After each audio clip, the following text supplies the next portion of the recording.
Wow, is it just me or did this month go by like that?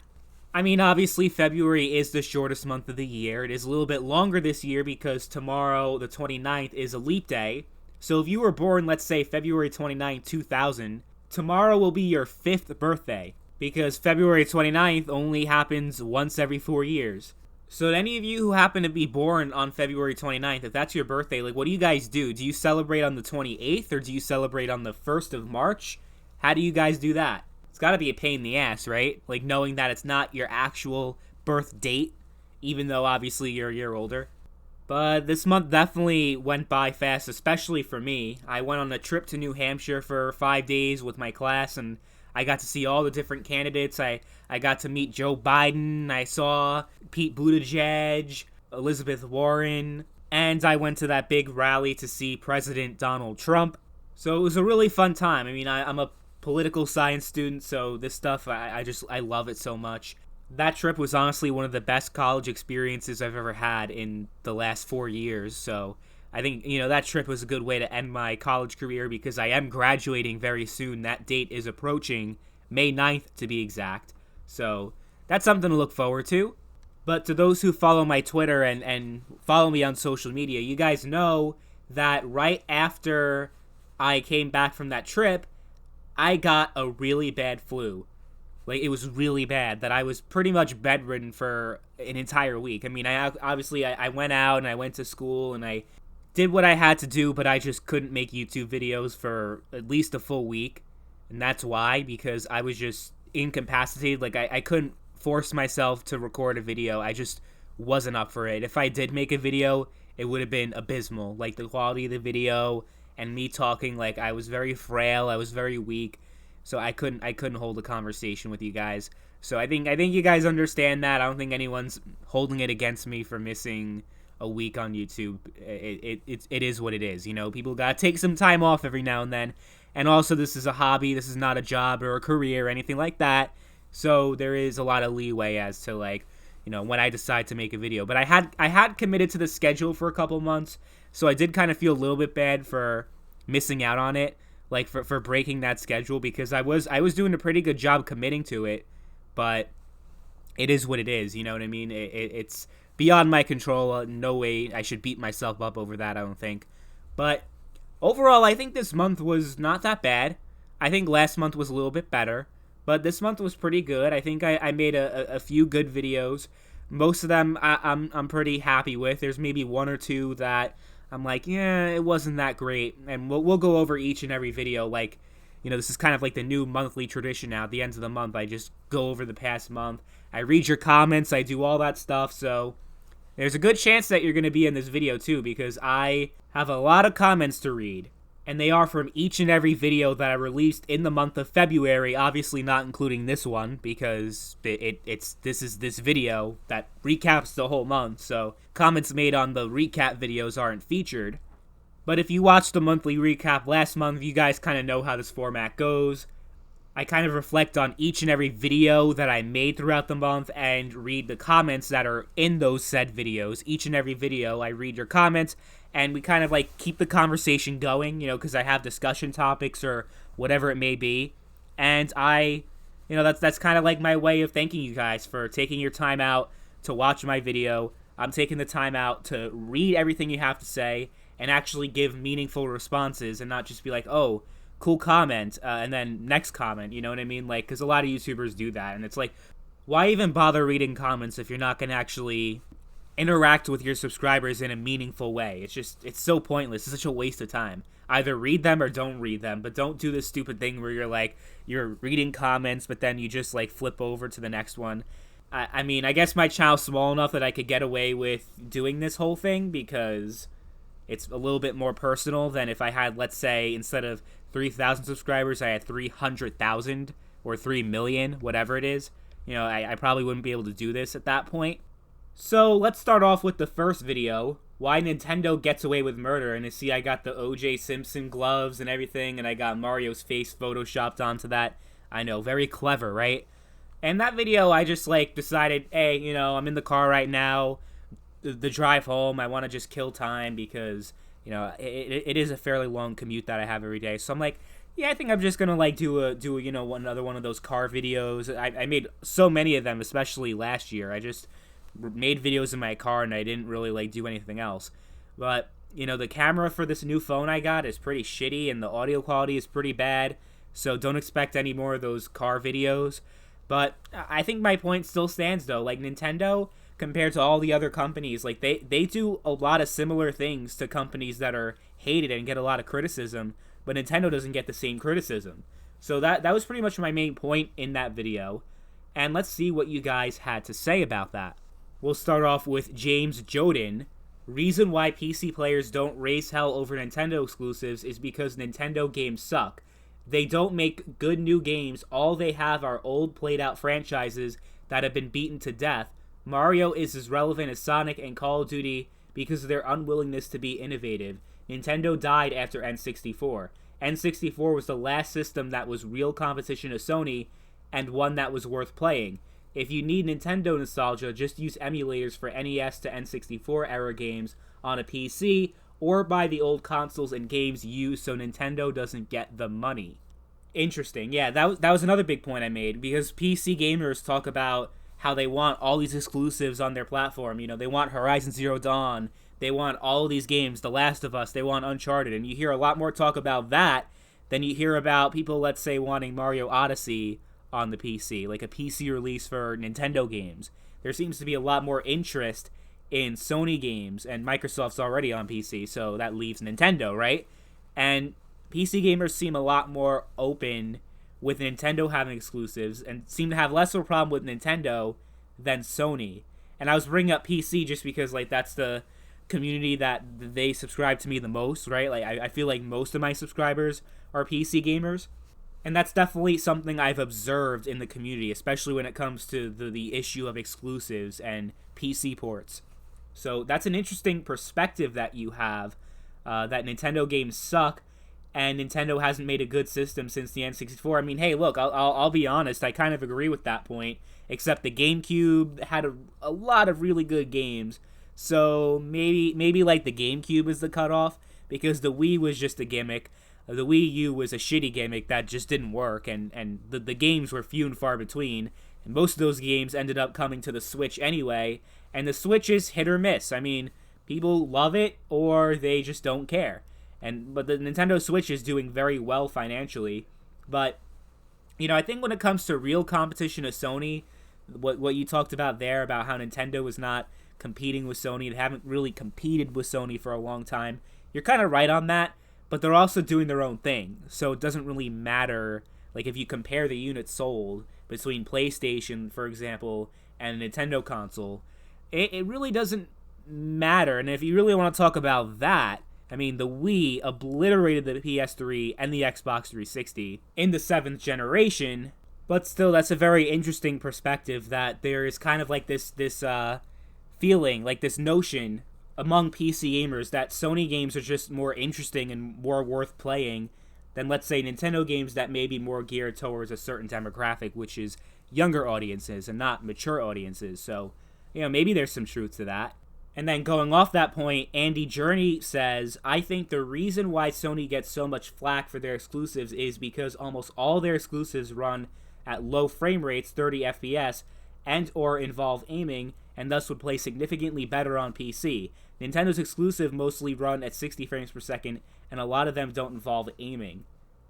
Well, that's another very interesting perspective, because, I mean, when you think of, like, okay, the whole notion that Sony games kind of need a PC release more than Nintendo games, because the quality would be so much better if it was on PC, because of the frame rate, which you mentioned, which is true. I mean, compared to PlayStation, Nintendo games run at a much better frame rate, much smoother.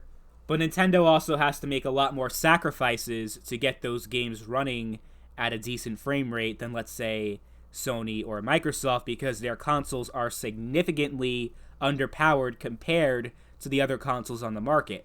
I mean, me, for example, I run, on average, my games at 1440p, somewhere between 90 and 144. It usually ranges between, those frame rates. So I think Mario Odyssey would run a lot better on my PC than it would on a Switch. So I'm not sure exactly if your point stands, but it's still an interesting perspective nonetheless, because, I mean, I'm still trying to figure out why there's that kind of like that double standard between Sony and Nintendo.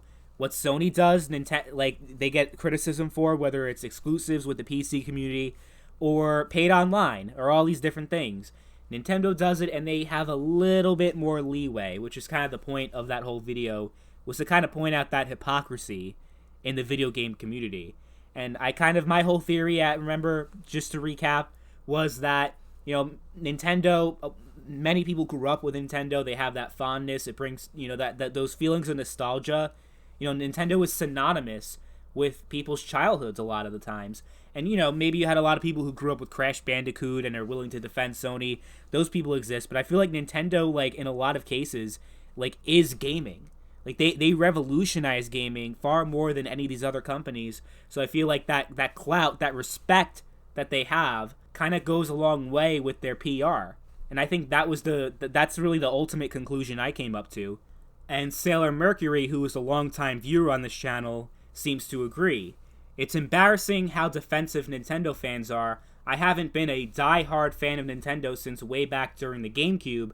I foolishly bought a Wii and regretted that. I did buy a Switch Lite, and I'm happy with the games, but hate how backwards Nintendo is software-wise. Their online features are unacceptable. Yes, absolutely unacceptable. They don't have a freaking messaging system in the console. That is something that even the original Xbox Live had over a decade ago, and fanboys defend it. There's no way I'd pay a dime for their online service until they get basic features in. Yes, yes, yes. I love everything about this comment, because that's pretty much everything I've been trying to say about Nintendo, not just in that video, but over the years. I mean, I've been a vocal critic of Nintendo and a lot of their business practices, and I've gotten a lot of flack over that. I mean, that's the thing that I'm known for, like the second thing that I'm known for, behind, obviously, the whole PC versus console thing. I've been on both sides of that debate over the years. But I'm also known for, and very controversially so, being a big critic of Nintendo. And I don't hate Nintendo, I don't wish anything against Nintendo, but yeah, like Sailor Mercury says, and it's not even the original Xbox Live had over a decade ago. Now we're talking like over 15 years ago, closer to 2 decades, because didn't the original Xbox come out in like 2001 and Xbox Live launched in around 2002? So we're getting close to 20 years, right? These features came out almost 20 years ago on the original Xbox, and that service was much better, much more intricate than what Nintendo has now, which is just sad. I mean, you could be the biggest Nintendo fan of all time, but you have to admit that their online infrastructure is pathetic. I mean, the whole voice chat thing, can't even message people. It's awful. And people definitely shouldn't be paying for this shit, or defend it, or anything. And we got some criticism from Xeno Emblem. Gets away with murder? Really? Why don't we tone down the dramatics, shall we? If you don't like what a company is doing, you simply don't purchase from them. These pointless videos do absolutely nothing to a company like Nintendo, and only make you look silly for caring so much about them. Either give them another chance or move on, but enough with these over-the-top titles. It's video games. It ain't that serious.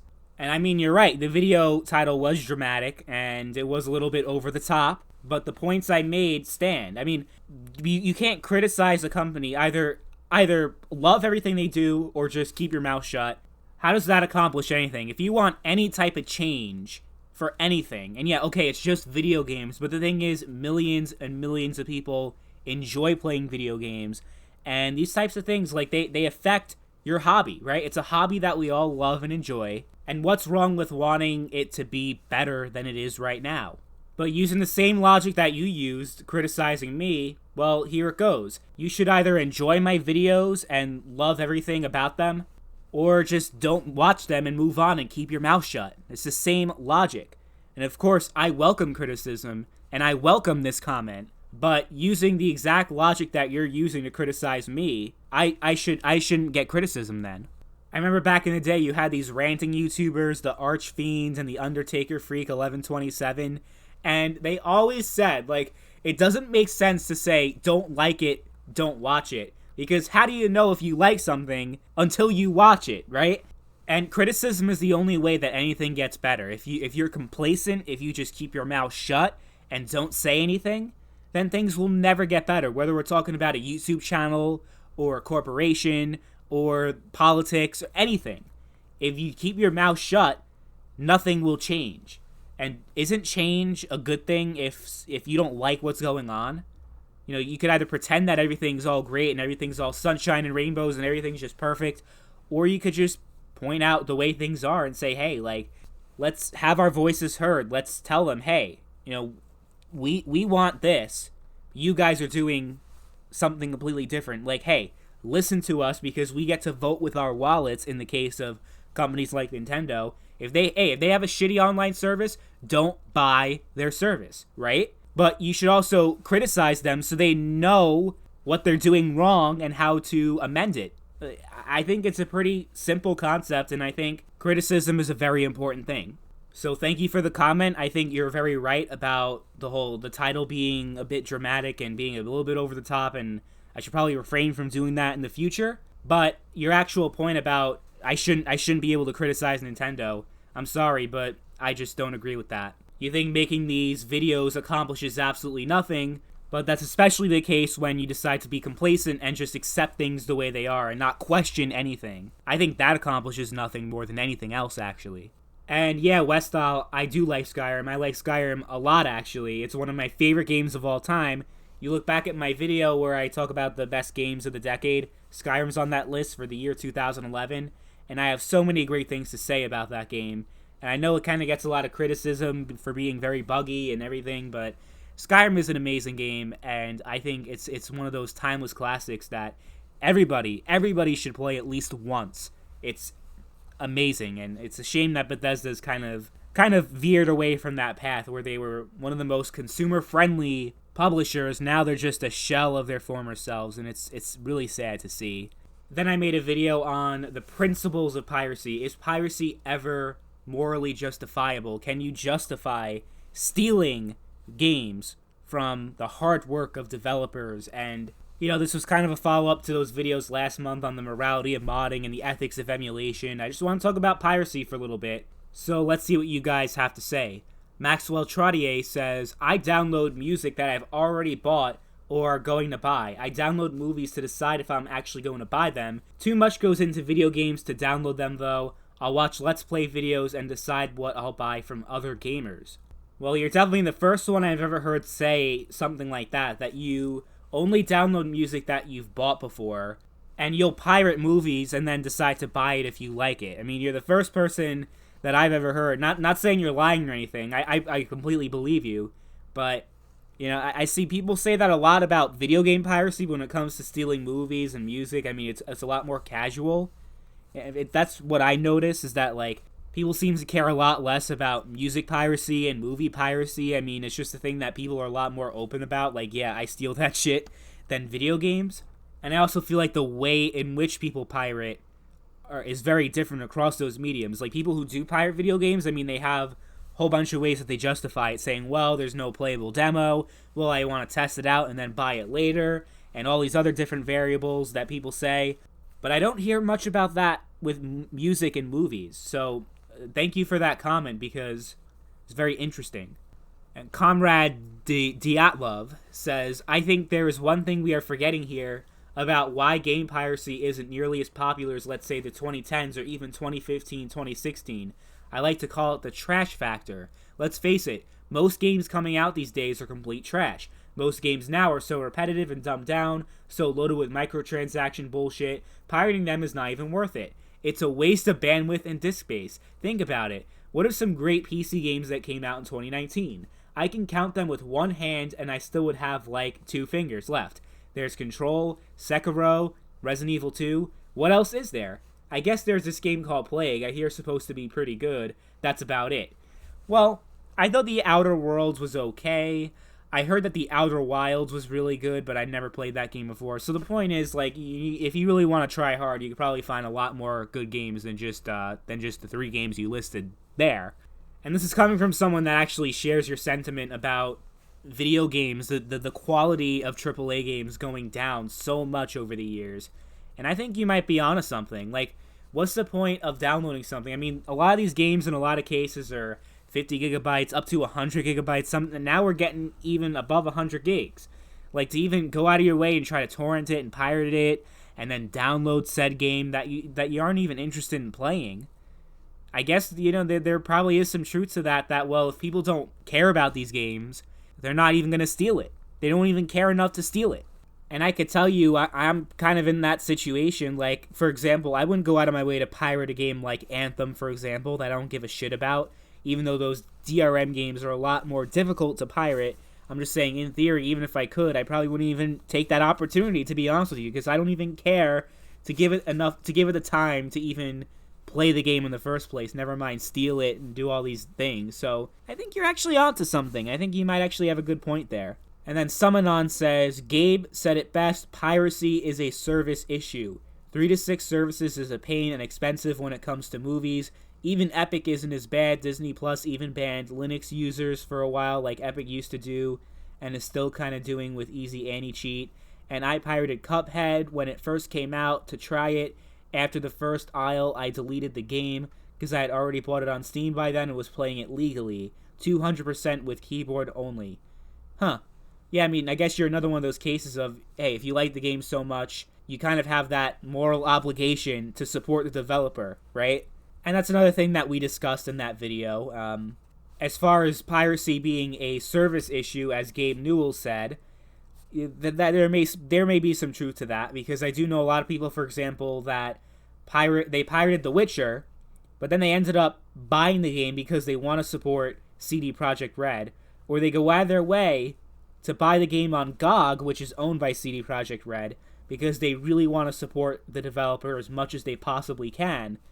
And you do have a lot of that in the video game community. Now, whether or not that makes up a majority of people that pirate games, I mean, we might not have exact statistics, but it's enough to, to make a case that piracy might very well be a service issue, that if developers and publishers aren't doing enough to entice people to go out and buy their games, then you're going to have a piracy problem. But then if you look at the last comment that I just read by Comrade Dyatlov, I'm sorry, I still can't pronounce your name, kind of offered an alternate perspective, saying, well, if a game is not even worth playing, then it's not even worth pirating either. So I guess, those are two very good points.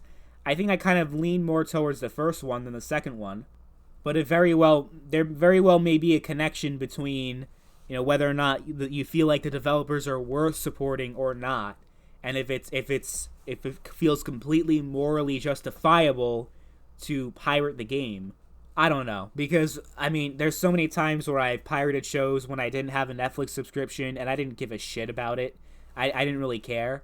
Or stealing music, back in the day when when you had LimeWire, that was a thing back in the mid to late 2000s. I used that consistently, and I didn't really care. I mean, I was also a kid, but I mean, if Spotify wasn't a thing, I'd still be pirating music, and I wouldn't give a shit about hurting the artist or whatever the RIAA says about piracy with music. I mean, I couldn't give less of a shit. There's no legal consequences, so that's all I really care about in that case.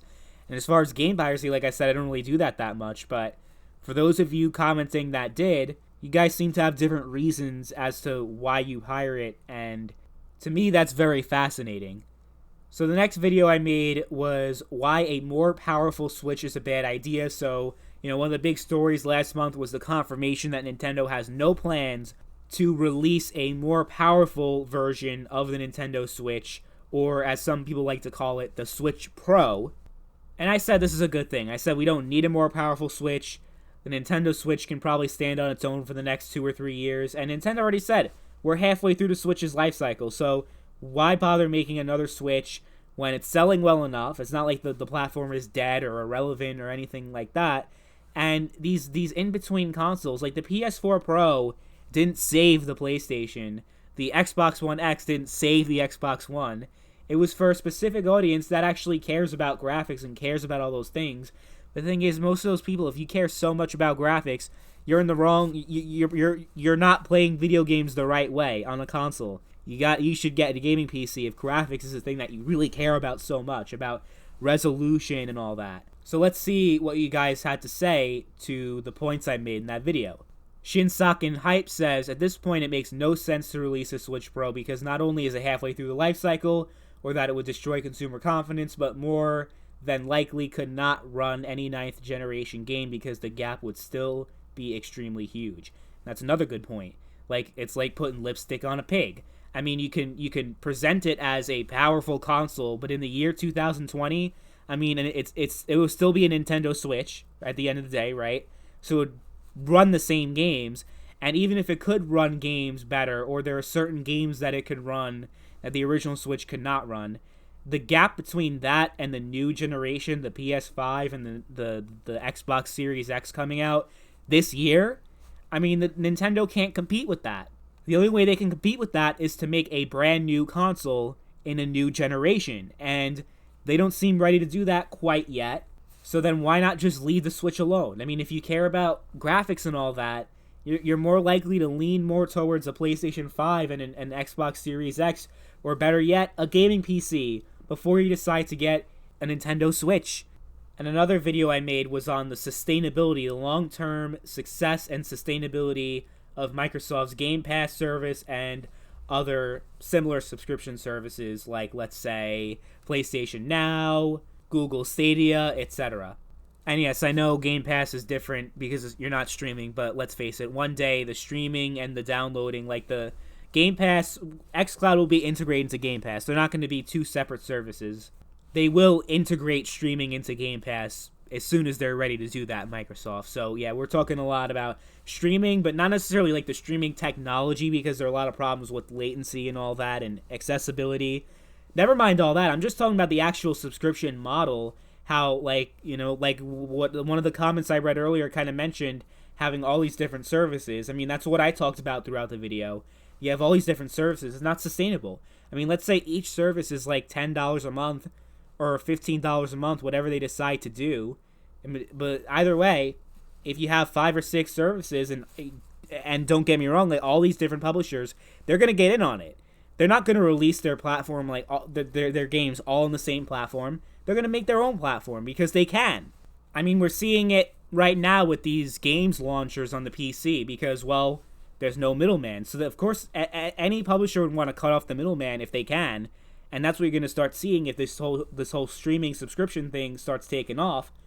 And I'm saying, like, hey, this isn't really sustainable in the long term because, well, we're already starting to see it with Disney Plus, Netflix, Hulu, etc., that we're starting to see a streaming bubble, and people are actually starting to go back to cable. And Magna Master seems to agree with that sentiment that I made throughout the video. You make an excellent point, actually. We all know publishers are going to do that kind of shit. Just look at what they did when they saw Steam take off. So many of them instantly jumped to making their own launchers. Now alongside Steam, we have Epic Game Store, Origin, Battle.net, and Uplay. People are sick of this shit and want more places like GOG where they don't go out of their way to force you to use it to play certain games. I will only correct you on one point. Battle.net existed long before Steam did. They were kind of one of the OG PC gaming services. So, hey, I'll give them credit there. But yeah, that's definitely true. I mean, like I've been saying, that just look at what they're doing on PC with the game launchers. But then imagine actually paying a monthly subscription for each and every one of those services if you want to play all the games that you want to play. It's going to be a tough proposition for a lot of people, and I personally won't get involved in any of that shit. I want to have the freedom to choose which games I can play and which games I don't want to play. Like, I don't want all these games that I don't give a shit about to be bundled with a subscription, but I only want to play, let's say, like 1 or 2 games on that service. In the case of Netflix, there are only like 1 or 2 shows that I actually give a shit about. The Witcher, and actually I think that's it, The Witcher. And that's the point. Like, why should I pay the subscription fee, especially like when the show is not even like making new episodes anymore, and I watched it already, and then you have all these other crappy shows that I just don't care about. So I canceled Netflix. I don't pay for that shit anymore. So needless to say, if the video game industry heads towards this direction where you have multiple streaming services and that's the only way you can play certain games, I'm out. At that point, I'm out. Look, I love video games, but I don't love it enough to tolerate all this bullshit. It's a hobby, but if I don't enjoy that hobby anymore, I'm just going to move on to something else. That's all. And then we have this video, the most viewed video and the most disliked video this month. And there's actually a funny story about this video. I actually made it a couple months ago, and I decided against publishing it. I decided not to post a video because I didn't think it was actually good. But I was like thinking, you know what? Maybe I should just post it anyway. You know, I need content on this channel. I was going on that New Hampshire trip, so I just want to have content while I was gone. And it ended up being the most viewed, and it was also the most disliked. As you can see, only 36% of you guys liked it, and you know, most of the people who watched this video came from outside the channel, like they're not subscribed. So I feel like most of my subscribers actually agreed with the points that I made in that video, talking about how the Xbox One X is just pointless, or Xbox Series X. I'm already getting it confused. And I was saying, like, well, I already have a gaming PC, so what's the point of having this console? Pretty much was the point of that video, that if you have a gaming PC, you already have an Xbox Series X. And oh yeah, people were talking about the specs and how it's supposed to be more powerful than an RTX 2080 Super. Yeah, no, it's not. That's no. It's not going to be better than an RTX 2080. It is no chance in hell. Look, they release these specs and they overhype it, but the actual performance is not going to actually be that good. I'm just saying it right there. And it's not me being a fanboy and, oh, no, I don't really care. Look, I'm a PC gamer. If it's more powerful, that's only good for me, because if you actually have powerful consoles that can run games properly, then that's only good news for PC gamers, because then that means that the games won't be dumbed down as much as they were the last generation, where the performance on the PS4 and Xbox One was so abysmal that they had to make a lot of compromises, especially later in the generation, to get games to run on those consoles, and that obviously downscaled the quality of the PC version as well. So, no, if it is as powerful as an RTX 2080, then that's good, but I don't think it is. But Extra Sins had a few things to say about this video. Okay, so pretty much the summary of this video is, I'm not a fanboy for Sony and PC, but I'm a fanboy for Sony and PC. This video is mostly opinion-based with little to no said numbers or facts. I prefer talking facts rather than opinions and speculations. I use interviews and statements from the companies. Okay, I gotta just laugh at that, but we'll continue reading. Statements from the companies and what those companies have to bring to the table as a statement. I only really found myself agreeing with one statement from the video, one being that we should not have to pay for online because it appeals to no one, even though every platform uses it, and sometimes, but very rarely, PC. No one wants to pay to play with their friends or random people. Everything else was either false or gives you a reason to be skeptic. Truth of it is, PC is not an Xbox Series X because there are huge differences. Consoles and PCs have different optimization and features, hardware even. These are custom features implemented into the console itself, while PCs are just simply parts you get from the market. I can go on, but I don't necessarily have the time. Well, please don't go on, because that comment was atrocious. You obviously have no idea what the hell you're talking about. Look, okay, first of all, me being a Sony fanboy, I could tell you obviously do not watch this channel, because I've consistently took a shit on the PlayStation 4, saying it's the worst PlayStation Sony's ever made, that their exclusives are repetitive and redundant, like they all play more or less the same as one another. Does that sound like something a Sony fanboy would say? Someone who refuses to buy the PlayStation 5 and also the Xbox Series X?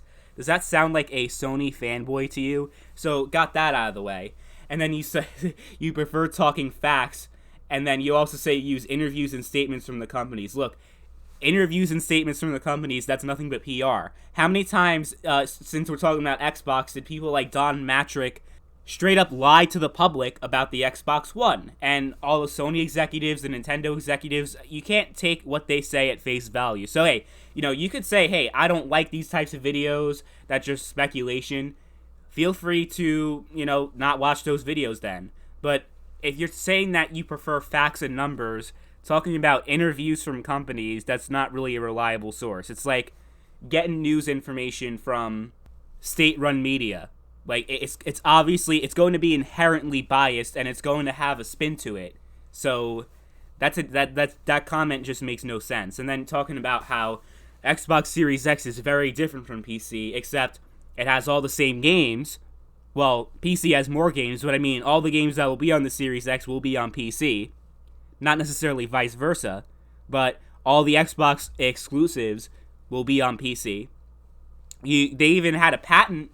Microsoft filed a patent for for the ability to read Xbox One discs on a Blu-ray player on PC, so you might potentially even have native or software, whatever you want to say, like backwards compatibility for previous Xbox generations on PC.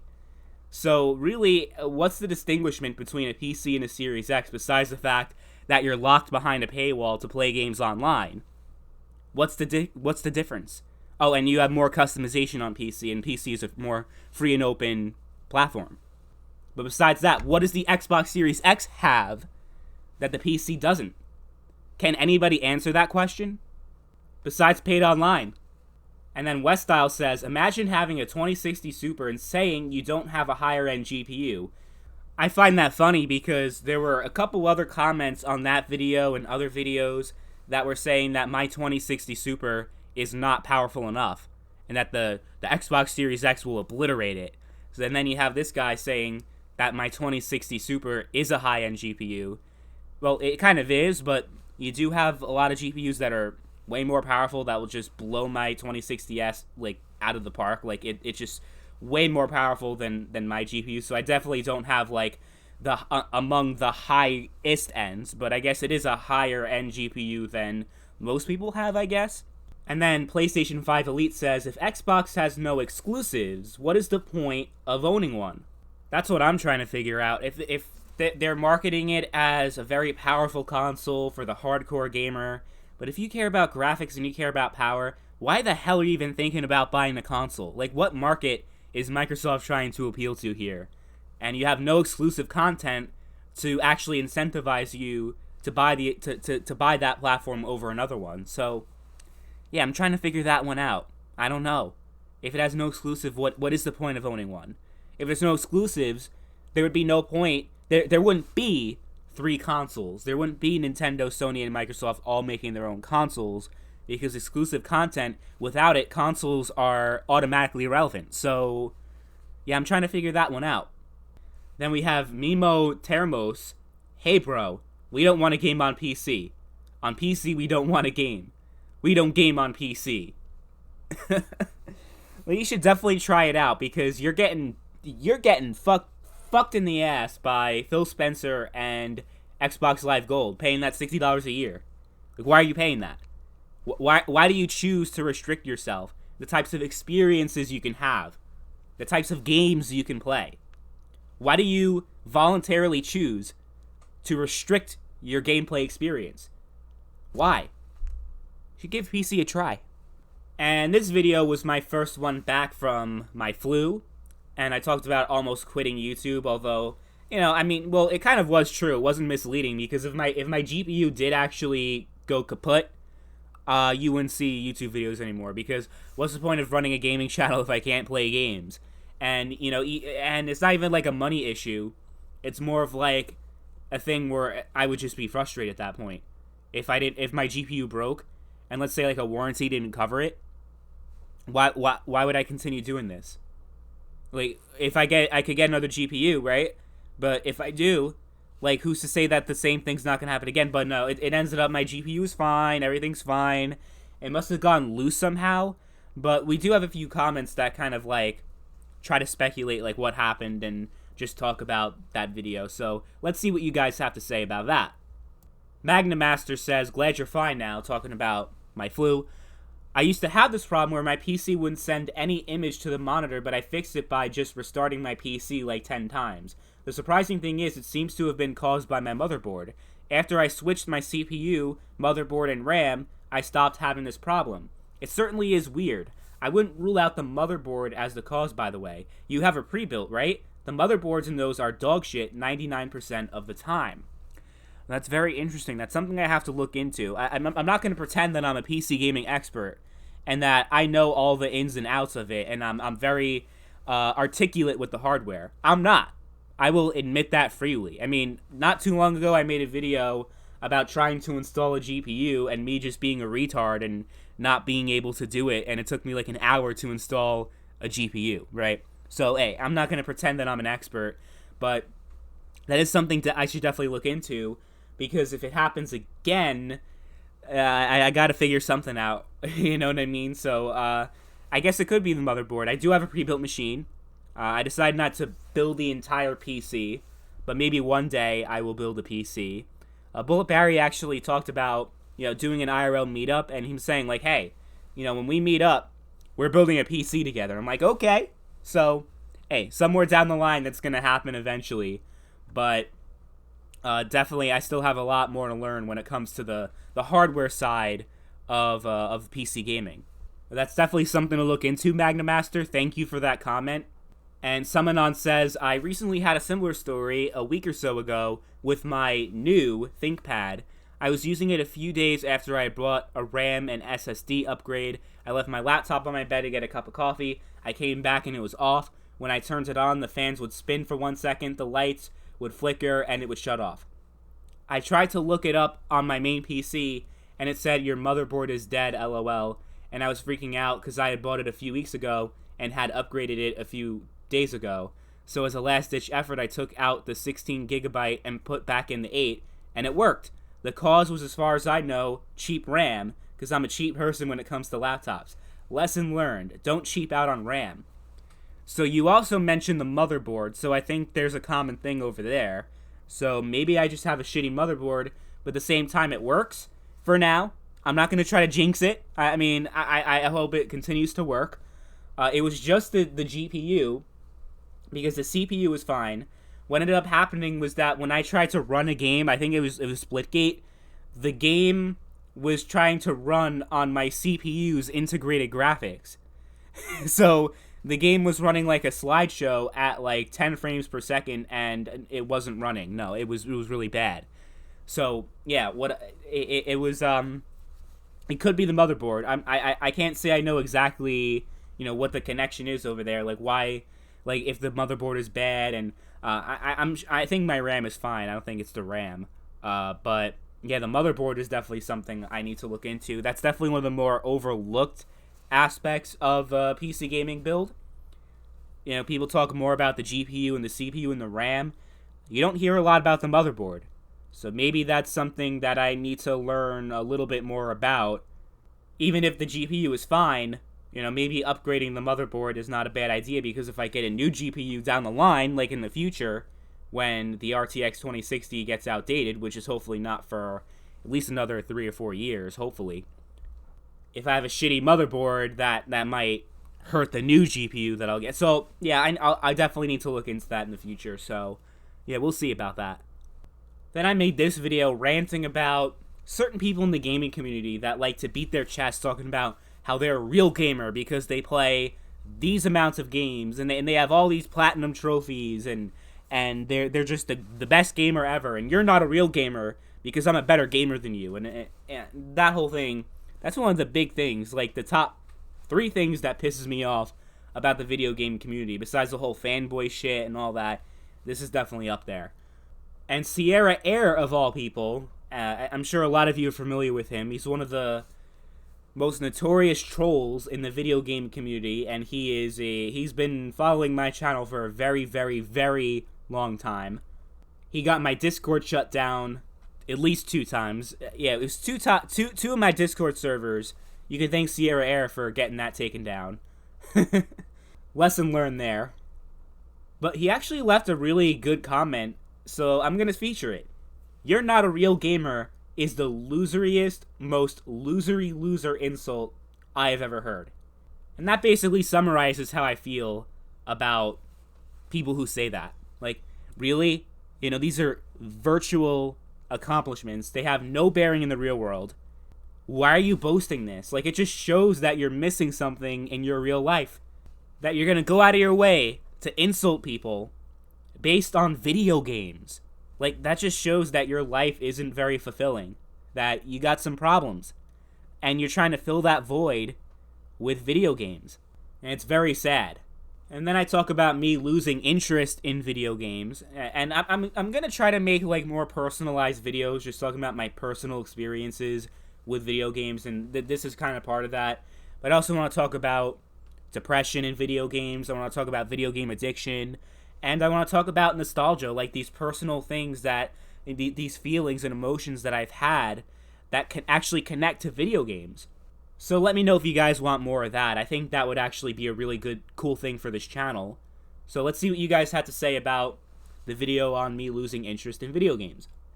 Magnum Master says the quality of AAA games has absolutely gone down. So that's in response to what I said about, me feeling like the quality of these games are not good, and I feel like that's part of the reason why I'm losing interest. But continuing on, I was on the verge of giving up at some point as well. The only AAA games that really sucked me in recent years were Dark Souls 3, Doom, and Quake Champions. I mean, of course, Quake Champions. I know Magnum Master. He loves that game. I've just given up on anything coming out of EA, Activision Blizzard, Ubisoft, and Bethesda. Then I went back to older games and I realized that the games that really put me in and got me passionate again did exist. They are just from the past. I played a lot of classic shooters, other 90s games, some NES games, and a bunch of 7th gen and 6th gen titles, and it was back.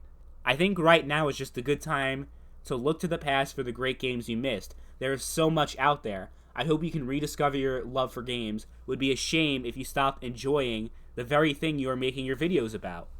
Yeah, I've definitely had a lot more enjoyment playing older games like Dragon Age Origins I talked about in that video. Even the old Fallout games like New Vegas and Fallout 3. I didn't play those games back when they came out. I just started playing them like a couple of years ago, and those are the games that I think of as the games I've had the most fun, the most enjoyment out of in recent years, and not games that actually came out recently. So you're absolutely right that playing older games can definitely increase my enjoyment of video games and make me feel a lot better playing them. But the quality of new games can definitely affect my enjoyment out of video games overall. If the new games that are coming out are consistently of low quality or just mediocre, I mean, that's the best way to say it. Like, a lot of these games aren't necessarily bad, but they're not good either. They just average. So average, like, it's not even worth playing. But yeah, the 6th generation and the 7th generation, those games, most of those games were amazing. I mean, if you compare the amount of amazing games in those generations to the current 8th gen, I mean, I still stand by my claim that the 8th generation is the worst generation of all time. And James Brown says, I went through the same phase about 2 years ago, and my problem was that I didn't really have anyone to play with, at least for multiplayer games. What I decided to do was just take a break and put my nightly entertainment time into movies or YouTube. After a few months, I got back into gaming. What you can do instead of playing games while talking is either turn on the face cam and talk, or create like a PowerPoint type presentation. I still like what you have to say, and we share similar opinions, so don't stop the videos. Yeah, I'm not planning on stopping YouTube anytime soon. Like I said in the video, even if my interest in playing video games has diminished, at least I could talk about, well, first of all, like, what I don't like specifically about video games and why I don't play, and also about history. And like I said, I love history. Those documentaries that I make every once in a while, I could just make more of them and focus entirely on that. That would mean less videos because they take a lot of time to make, but the channel would still exist, and I would still make content. So that's an option. But I'm really trying to get, I mean, the thing is, like, really, video games have made me happy over the years. It's been one of my favorite hobbies. But at the end of the day, a hobby is a hobby. It's not like a career. It's not something that I rely on in order to keep going. You know, it's more of like YouTube than gaming that is like my favorite hobby. Like, more like, I like making videos more than actually like playing video games. I like talking about games more than I like actually playing them. So you take that, you can interpret that however you want, but that's kind of where I am at right now. And you know, the thing is, I do like YouTube. I love making videos. So even if I just didn't, I hate gaming so much I don't even want to talk about it. Those other YouTube channels I have, I mean, chances are that I'll just be posting on those channels, like my politics channel, like sports channel, whatever it may be, like whatever I'm interested in. I mean, there's so many different other hobbies that I have that I could just focus on those and just focus away from video games. So either way, like, my presence on YouTube isn't going to go away anytime soon. But as far as this channel, you know, we might start seeing a shift very soon, if especially if the 9th generation doesn't get much better. Fastbox says, the reason why I stay away from multiplayer games is because they have gotten way too competitive and toxic, especially on Xbox. Don't get me wrong, single-player games are great and I love them. The only problem I run into is that I get bored and lonely after a while. Yeah, I definitely feel that way too. The esports culture, the Mountain Dew drinkers, the tryhards, and all that shit that's come into gaming culture in recent years has definitely turned me away from multiplayer games because it's not even like a casual thing anymore where I could just enjoy myself. No, it's like you have these people in the voice chat that just criticize every move you make in the game, every play you do. Like you're holding back the team. You suck. You need to leave. Like, that happens every once in a while. And it's just like, dude, I just want to play my shit. And then you have these people like trying to tell you what to do, like, oh yeah, we need to jump B, we need to jump B, we need to do this, we need to do that. Like, shut the fuck up. Like, I mute everybody when I play these games because it's just so annoying. Like, I am not a hardcore esports professional gamer. Not that these people are anyway, but they try to be. And it's just so irritating that I just definitely have veered away from multiplayer games. Like, you see me play a few of them once in a while, like Battlefront 2, Splitgate, and, a few of them. But I definitely veer more towards single player than multiplayer because I just hate dealing with people. I hate getting pushed around by people in real life. Why should I deal with that shit in video games in a multiplayer setting? Like, fuck that. So, yeah, I'm definitely much less of a multiplayer guy than I was back in the day. I definitely lean more towards single player, but at the same time, it's like, I just, my passion for video games has gone down significantly over the past, I guess you could say, 5 years. And we have Caliber Rising saying, I recently went through a transition from being a multiplayer gamer to single player and co-op, and I thought that I was losing interest. Maybe you're going through that same transition. Yeah, I definitely have. I already went through that transition a few years ago, especially when I was introduced to Skyrim and Fallout and those types of games, and I just veered away from Call of Duty and I leaned more towards those single player narrative games. But even with single player, and I hate co-op, by the way. Co-op does nothing for me. Like playing PvE, I never got into. I mean, there's not a single PvE game that I play that I'm like, this game is amazing. Like, I played a lot of Lost Planet back in the day, if anyone even is familiar with that series. I played a lot of Lost Planet back in the day. Of course, I played the original Destiny in its prime because my friend was, like, addicted to it, and that was pretty much the only way I could actually communicate with him and talk to him because he was pretty much isolated in the world of Destiny. So I played with him, but then eventually he got so good that I couldn't even keep up with him, so I just stopped playing, and I mean, that game was repetitive anyway, and that's the thing, like, these games get so easily repetitive, these co-op games.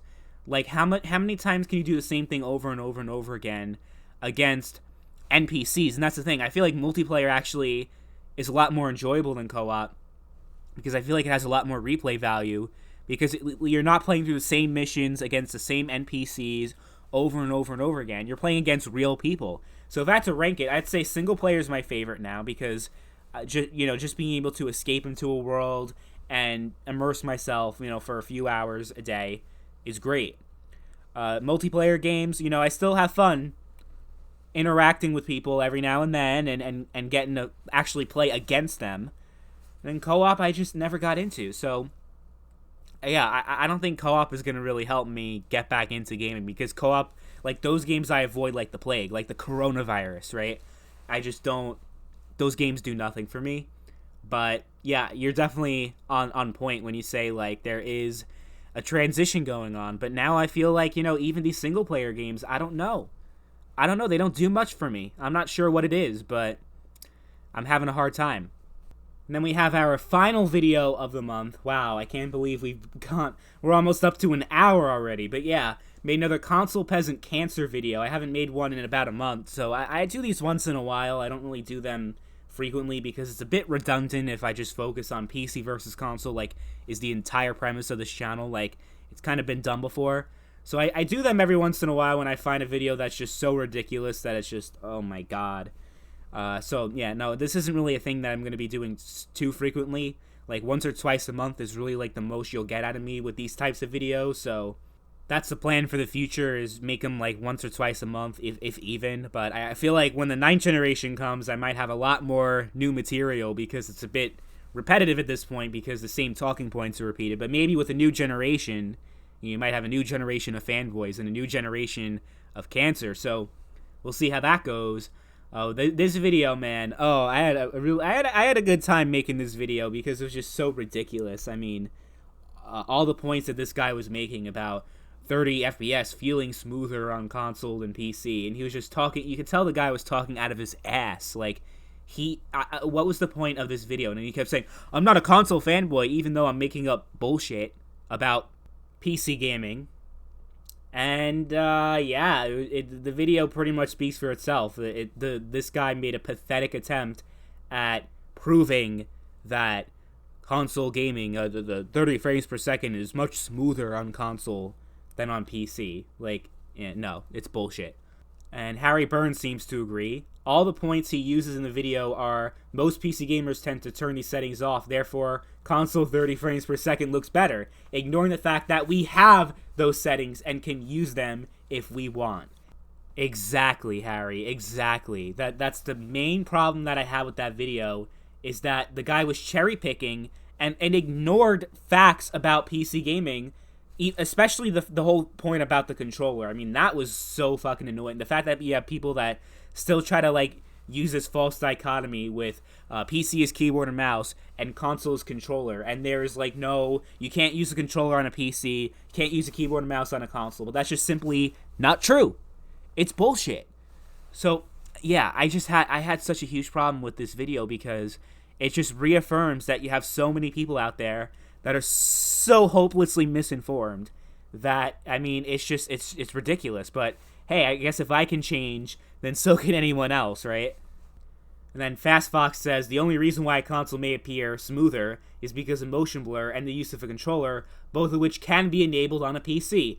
Not sure what this guy is trying to prove. Exactly, same sentiment that Harry had and you know, me throughout the whole video is saying, you ignore that these options are also on PC. Using a controller, having motion blur, and just the whole premise of the video. What PC gamer in their right mind would even want to run their games at 30 frames per second? I can ask any PC gamer, right? Anyone who subscribes to this channel, really, because most of my subscribers are on PC. How many of you, under any circumstances, would choose to willingly lower your frame rate cap to 30 frames per second? Even, like, at a higher resolution, you would rather play the game at a lower resolution and a higher frame rate. Am I wrong at saying that? Like, I think that's a pretty good generalization. I never heard of anybody who would willingly, on PC, lower their frame rate to 30 frames per second. I mean, of course, console gamers do, because console games have shitty frame rates, but on PC, no PC gamer would choose to run at 30, because if they would, then they would just get a console, right? There'd be no point in getting a PC. And Fatal Charade says, I don't care to play at 60 frames per second, let alone 30. For me, 90 is the minimum. And that's another good point, because even 60, like, that's not even, like, 60 frames for a lot of games is not high enough. I mean, 90 frames for a lot of games, especially those arena shooters, man. Playing those games at even 60 frames per second is not a very enjoyable experience. And that kind of goes back to that video I made a while ago talking about how frame rate matters and how me, coming into PC gaming, being able to play some games at 144 frames per second, it was just a whole new experience, and it was a much better experience than what I'm used to on console. But even 60 frames now, going back to 60 sometimes can be a little bit challenging for me, like getting used to that. It's not quite as bad as going from 60 to 30, but it still throws me off on a loop a little bit. So yeah, even 60 frames per second in a lot of cases is not high enough. So the fact that we're still talking about 30 is a bit disheartening, right? Oh, and then we have this guy. I had to include him in this video because I think this guy suffers from mental illness. I'm not even trying to sound mean, but I mean, look at all the comments that he left, and that's not even all the comments that he left. This is just like some of them. I mean, go in the video and look at all the comments this guy left on my video, and yeah, I mean, it's more of the same. Good, I'm not subbed. This shit sucks. Rags destroyed you, and so did I. LOL. You destroyed me. I don't even know who the fuck you are. And Rags destroyed me. Yeah, he destroyed me, all right. I'm not going to deny that. But that was like, what, 5 years ago? We're talking about 2015, and you're still on that shit? Come up with something new and innovative. This shit is boring and overdone. I'm unsibbing. Rags is right. Nobody watches your channel because can't come up with your own ideas, own titles, or own thoughts. Copycat of Bullet Barry said, I'm out. well, good riddance. And it's more the same. Your content, Chad, is bad. It's a copy of Bullet Barry's channel. Wow, come up with something new. You're such a Bullet Barry clone. Okay, yeah, okay. The thing is that, first of all, Bullet Barry did not invent those types of videos. I remember Blackbuster Critic, back in 2010, was making these types of videos. So we're talking about 10 years ago. And I'm sure you could even look back even further. He might not even have been the first one.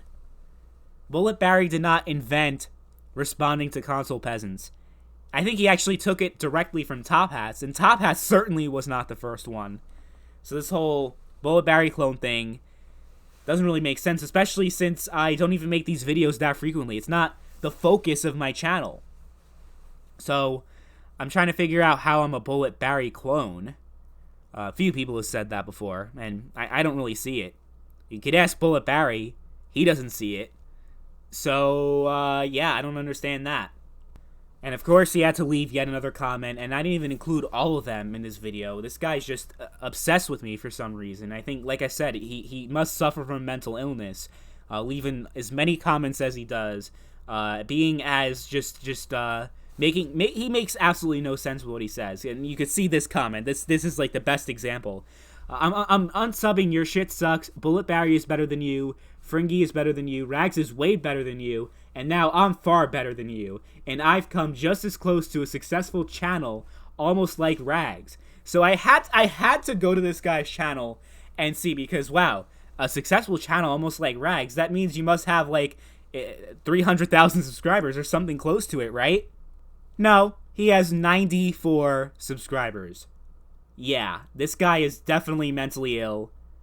He says he has a successful channel with 94 subscribers. This guy is just delusional, and I think this guy needs to seek out some mental help, because 94 subscribers ain't anywhere close to Rags or any of those channels that you mentioned. It's not even anywhere close to my channel that you say is so bad. Oh my god, like, I'm not the type of person to brag about subscribers and talk about that. You know, you have people that are so quick to point out views and subscribers, and, you know, the thing is, YouTube is a whole popularity contest, and that I'm not really a big fan of, right? And I'm certainly, you know, there are a lot of people who have a lot more subscribers than I do, right? 3,000 subscribers. But this guy, who's trying to brag that his channel is so much better than mine, and is successful like Rags, he's got 94 subs. Dude, you need to get some help, because you are fucking delusional. Phew, wow, that was a very long video. I think it was even longer than the last one. So hey, anyone that made it this far, I appreciate it so much. Thank you so much. I mean, my whole thing is, you guys take your time to leave comments and to watch my videos. The least I could do is take the time and respond to all of you. And then, you know, there may be a few comments that I missed, but imagine if I included each and every one of them. And also, like, you know, there may have been comments that were repetitive, that kind of repeated comments that I already responded to, so that's why you might not have been included. And also, if you were a troll, like, if you just left a troll comment. I know I let that guy at the end. He was the exception, but for the most part, I don't really include troll comments on those videos. But hey, I mean, I enjoy making these. I enjoy interacting with you guys. You guys are awesome. I have amazing subscribers, and it's just crazy, like, you know, to keep doing these reflections. 3 years ago, if I made a similar video like this, it would be nothing but negativity on the channel. Yeah, my subscribers hated me. And the fact that a lot of those same people are now supporting the channel, like, in a positive way, it's crazy. I mean, just a few short years, so much can change, right? So the plan is to do a live stream this upcoming Sunday around 5:30-ish. Yeah, I think that's what we're going to do. And I'm going to be responding to my old videos, just having a good time. So if you're interested in that and you made it this far, I know I probably should have included that in the beginning, right? Yeah, that would have been a better idea. But hey, it is what it is. And I also hope you guys like Dragon Age, because, well, this is a long video and I had to have a really long gameplay, so Dragon Age it is. I know I just had that in the last video, but hope you guys enjoy the gameplay. And yeah, I think that's pretty much it. I hope that March is another good month for me because I had a good time in February, and January was a really good month. So we're gonna keep this going. I know I didn't get a documentary this month, but I'm almost done with one, so that should be good. So I'm gonna try to make more of those, but it's just very time consuming. And I'm gonna, like I said, make more of those videos. Make a couple more console peasant cancers, maybe, but that's not really gonna be the focus of my channel. But just like more of those like heart to heart conversations, like talking about the whole thing about you're not a real gamer, like that thing, how that upsets me, and just talking about losing interest in video games. Just more of those like chill, casual commentary videos that I make, because those are the ones that I honestly enjoy making the most, because I feel like there's a lot more interaction there with you guys, and that's why I enjoy the most. So that's where it stands for this channel. I hope you guys enjoyed the past month of content on YouTube, and if there's any suggestions on how I can improve, your comments are appreciated, and I do read each and every one of them, as you can see in these types of videos. But yeah, that's all I got. This was a very long video. Enjoy your weekend, guys. See y'all later.